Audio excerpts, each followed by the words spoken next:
Iran का ऐलान, Israel का मिटा देंगे नामो निशान। हैदर और खैबर से डरे इजरायल और अमेरिका। ईरान और इजरायल जंग में बदलने लगी तस्वीर। इजरायल में मची है जबरदस्त तबाही। ईरान और इजरायल के बीच चल रही जंग तेज होती जा रही है। अमेरिका और इजरायल ने ईरान के खिलाफ मोर्चा खोल रखा है। वैसे अमेरिका अभी खुलकर इस जंग में शामिल नहीं हुआ है, लेकिन इजरायल जिन हथियारों का इस्तेमाल ईरान पर कर रहा है, वो सभी अमेरिका की तरफ से ही उपलब्ध कराए गए हैं।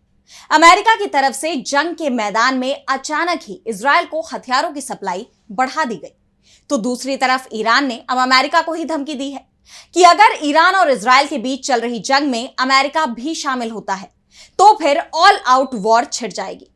ईरान के विदेश मंत्रालय के प्रवक्ता इस्माइल बागाई ने चेतावनी दी कि इजरायल के हमलों में किसी भी अमेरिकी हस्तक्षेप से एक पूर्ण युद्ध शुरू हो जाएगा। अल जजीरा इंग्लिश पर लाइव बोलते हुए बागाई ने कहा कि कोई भी अमेरिकी हस्तक्षेप इस क्षेत्र में एक पूर्ण युद्ध का ऐलान होगा। राष्ट्रपति ट्रंप ने अमेरिका की बढ़ती भागीदारी का संकेत दिया है, जो युद्ध विराम से बहुत बड़ा कुछ चाहते हैं, जबकि क्षेत्र में और अधिक युद्धक विमान भेज रहे हैं। यह जंग सिर्फ ईरान और इजरायल के बीच की जंग नहीं बचेगी, बल्कि इसमें दुनिया के दूसरे देश भी शामिल हो जाएंगे, यानी विश्व युद्ध भी शुरू हो सकता है। अमेरिका में तो इस बात को लेकर सट्टा बाजार गर्मा गया है कि क्या 2025 में न्यूक्लियर हथियारों का इस्तेमाल होगा, यानी यह जंग कोई बड़ा मोड़ ले सकती है, और इसी के चलते इसे रोकने की कोशिश भी हो रही है। इजरायल को जो उम्मीद यूरोप से थी, वैसी मदद यूरोप से उसे नहीं मिल रही है।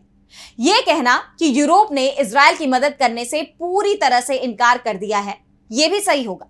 इन सब के बीच खामेनेई के ऐलान ने सभी का ध्यान अपनी तरफ खींचा है, जिसमें खामेनेई ने कहा कि महान हैदर के नाम पर लड़ाई शुरू होती है। अली अपनी जुल्फिकार के साथ खैबर लौटते हैं। तो हम आपको इस स्पेशल रिपोर्ट में बताएंगे कि आखिर हैदर और खैबर क्या है, इनका इतिहास, और क्यों जंग के बीच खामेनेई ने किया है इसका जिक्र।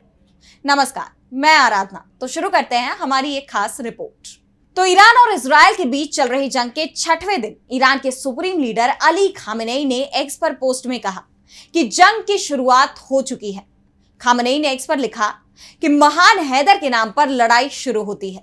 अली अपनी जुल्फिकार के साथ खैबर लौटते हैं। इस पोस्ट के बाद इजरायल में बेचैनी दिखाई दे रही है।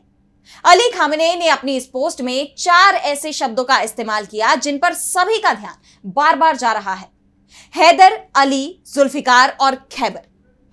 इनका इतिहास और इस्लामिक शासन से गहरा संबंध है। खामेनेई के इस बयान ने साफ कर दिया है कि यह जंग अब सिर्फ इजरायल और ईरान के बीच की नहीं है, बल्कि इस्लामी इतिहास के सबसे बड़े प्रतीकों की वापसी है। इस युद्ध का मैदान अब खैबर बन चुका है और हथियार जुल्फिकार।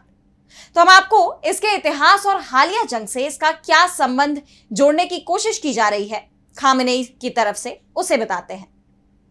खामेनेई ने ट्वीट में जिस शब्द का सबसे पहले इस्तेमाल किया है वो है हैदर। यह वही नाम है जिसे इस्लाम के पहले शिया इमाम हजरत अली के लिए इस्तेमाल किया जाता है। सुन्नी मुसलमान उनको चौथा खलीफा मानते हैं। वहीं अली, जो पैगंबर मोहम्मद के भतीजे और दामाद थे, अली को शेर खुदा कहा जाता है, जिनकी तलवार से इस्लामी फतहों की कहानियां भरी पड़ी हैं। हैदर का अर्थ है शेर, साहस और शक्ति का प्रतीक। और जब ईरान का सर्वोच्च नेता खुलेआम ऐलान करे कि हैदर लौट आया है, तो यह पूरी मुस्लिम दुनिया को एक संदेश होता है कि अब जंग सिर्फ भूगोल की नहीं, मजहब और विरासत की है।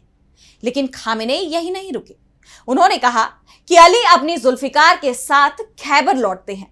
अब जरा रुकिए और समझिए कि यह जुल्फिकार क्या है। जुल्फिकार इमाम अली की दोधारी तलवार को कहा जाता है, जो इस्लामी परंपरा में ईश्वरीय न्याय, शक्ति और जीत का प्रतीक है। शिया परंपरा में जुल्फिकार वो शक्ति है जो जुल्म के खिलाफ न्याय की स्थापना करती है। जब खामेनेई इस तलवार का नाम लेते हैं, तो वो एक साफ संदेश दे रहे हैं कि यह जंग किसी भू राजनीतिक संघर्ष की कहानी नहीं है, बल्कि एक धर्म युद्ध है। जुल्फिकार के साथ लौटने का मतलब है कि ईरान अब पीछे हटने को तैयार नहीं है।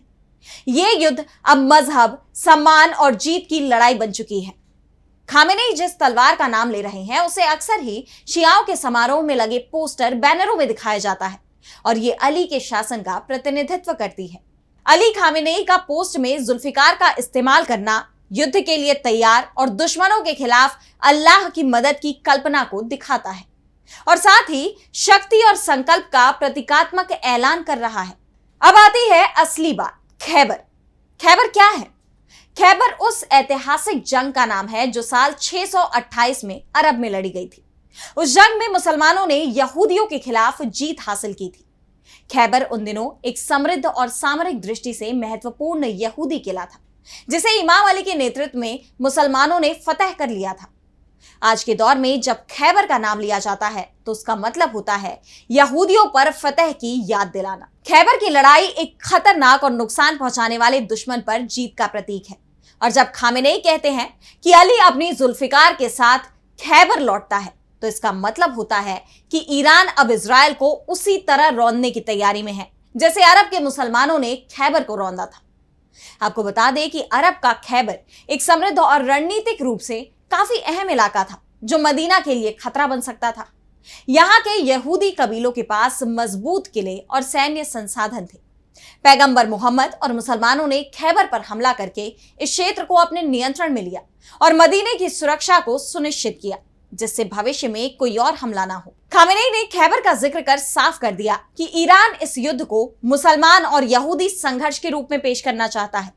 इसमें कोई शक नहीं कि ईरान इजराइल जंग की जड़ें फलस्तीन के कब्जे और अल अक्सा मस्जिद की बेइज्जती से जुड़ी हैं। लेकिन अब इस संघर्ष को इस्लामी इतिहास के प्रतीकों से जोड़कर खामेनेई ने इसे मजहबी रंग दे दिया है।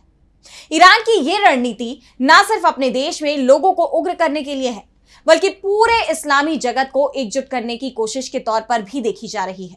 खैबर का नाम लेकर ईरान ने उन पुराने घावों को फिर से कुरेद दिया है जिनसे अरब यहूदी संघर्ष की नफरतें फूटी थी। खामेनेई के इस बयान के बाद इजराइल में अलर्ट लेवल बढ़ा दिया गया है। यरूशलेम, तल अवीव से लेकर हाइफा तक डिफेंस सिस्टम सक्रिय कर दिए गए।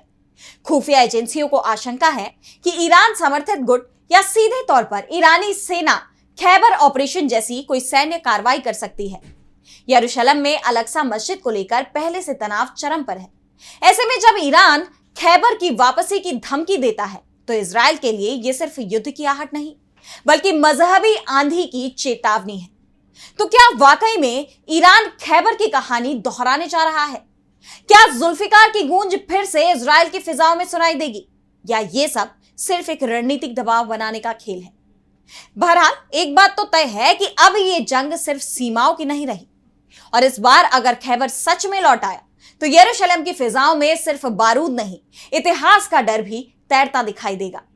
खामेनेई की पोस्ट में खैबर में वापसी का मतलब है एक कथित दुश्मन के साथ नए सिरे से टकरा जो अली की जीत का आह्वान करता है। हालांकि यहूदियों द्वारा किए जाने वाले कई मुस्लिम विरोधी प्रदर्शनों में भी ऐसे बैनर दिखाई देते रहे हैं जिन पर लिखा होता है, खैबर तुम्हारा आखिरी मौका था।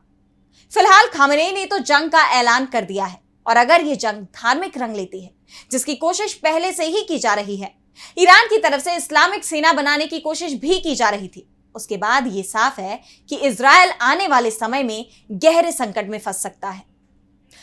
आज इस स्पेशल रिपोर्ट में इतना ही। अगर आपको ये वीडियो पसंद आई तो वीडियो को लाइक करना ना भूलें और चैनल को सब्सक्राइब कर लें।